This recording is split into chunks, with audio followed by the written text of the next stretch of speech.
Sanjeev Ahluwalia, this will go on eternally. The state governments will blame the center will say, why don't state governments make the move first? Where is the reality at the moment? You know, you're seeing a debate on TV, which should be taking place in Parliament.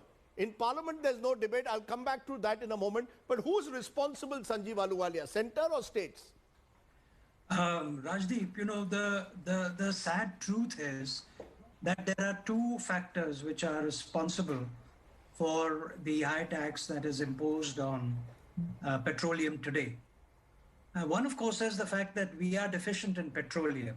So it's not very fair to compare the retail price of petrol or diesel in India with countries that are actually petroleum producers like Malaysia or Indonesia and so on. Right. That's the first point, that we will always, because we're importing fuel and there is a foreign exchange payment that has to be made for imported fuel. Everybody knows that our exports are not doing very well.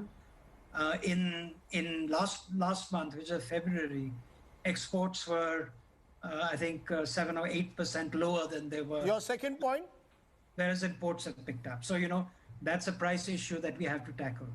Now, the other thing is that, look, that in this day and age, in 2021, petroleum is a dirty fuel.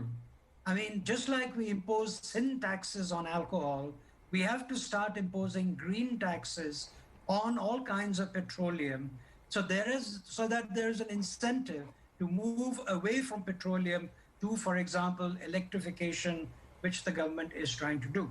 So in the broader scheme of things, I personally have no problem with high taxation on petrol, but I will say, however, that whatever tax is imposed, it must be maintained consistently, it must be predictable, and naturally it should not be, you know, dependent on the political atmosphere of the time. You see, that more technically and based on the market. Okay, that's a fair point. Make it consistent, make it durable. Zafar Can Islam. I please come in? No, ma'am, just a minute. Zafar Islam, the fact is that this is an issue which should be debated in Parliament. I'm going to put up all the statements that have been made by BJP leaders when you were in opposition.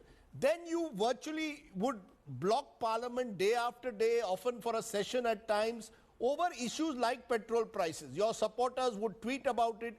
Today you are unwilling to even have a full debate on it. We are having one in a TV studio. Why not have it in Parliament? Why is the government reluctant in election season to have a full debate on petrol prices in Parliament? Well, Rajdeep, we are not reluctant.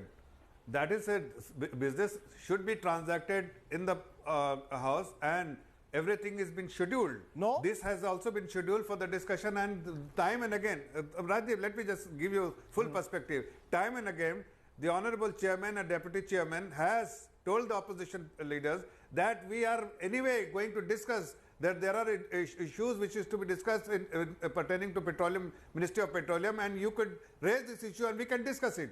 So that assurance have been given, yet they just wanted to disrupt the Parliament. But let me give you some more statistics. First, I would request you, like you had shown, the prices in neighboring countries like Pakistan, Bangladesh and Nepal. I must tell you that India is not being equated with countries like Pakistan or Nepal, or for that matter Sri Lanka. It is a large economy, it's a modern large state and one of the large economies.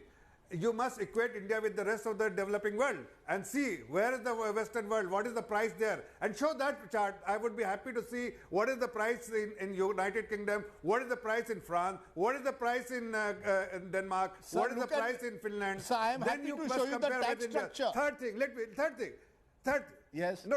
let me just come back to third thing, that in India, this is the, in India, not only India, the whole world.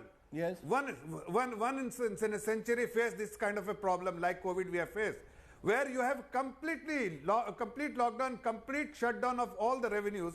You have to, government has to step in to open its coffer and take care of the needs of every citizen of this country. You make that point. When you are feeding 80 crore people, yes. you know, I'm saying, just a second, when you are feeding 80 crore people, obviously you will require a lot of resources. Then these kind of resources, it is important. And then more importantly, all the backward integration and forward integration which is being undertaken by this government, where the rural infrastructure is being developed, where the irrigation system is being improved, where the... Okay, 1 minute, ma'am. No, so for all these things being rural infrastructure, where the money is coming? Yeah, so you all make this money is going Zafar for the rural Islam, infrastructure. Zafar Get Islam, now 1 minute. electricity Can to I every just home. come in? Sir, just a minute. Electricity to home. Sir, you made your point. Zafar Islam, I wish, therefore, you are being, you need money.